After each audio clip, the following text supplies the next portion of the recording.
PHP comes with many built-in functions.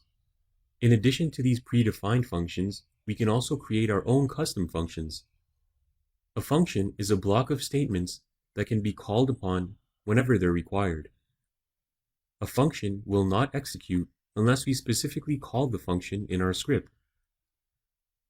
The syntax for a function starts with the word function, followed by the function name. We can place the function statements inside the open and close curly braces. The function name can start with a letter or an underscore, but not a number. Function names are not case sensitive.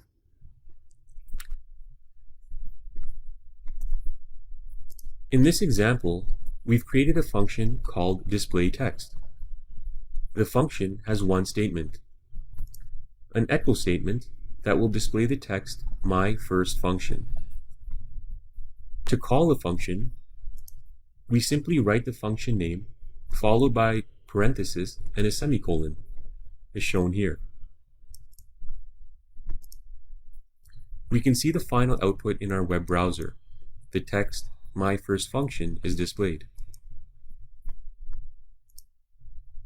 Our second example shows how we can use functions to pass information through arguments.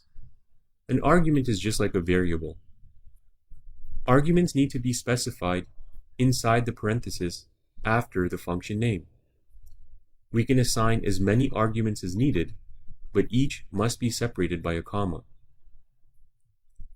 In this example, we've created a function named myCar with one argument, car. The function has one statement, an echo statement that outputs the value of the argument car. The value of the argument is derived when we call the function. After the function name, we pass along a value to the argument. Here, we've called the function 3 times, each time with a different value assigned to the variable car, Volvo, BMW, and Honda. We can see the corresponding output in our web browser each time the function executes. We can easily add a second argument to our function. Just place a comma after our first argument and create the second. We'll call this one color. Remember that we'll have to modify our echo statement to output the value assigned to color. The values will come from when the function is called.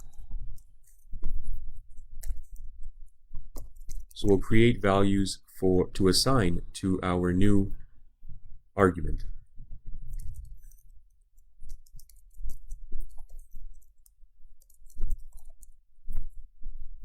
Now I'll save the file and refresh the page, and we can see that the second argument values are now displayed.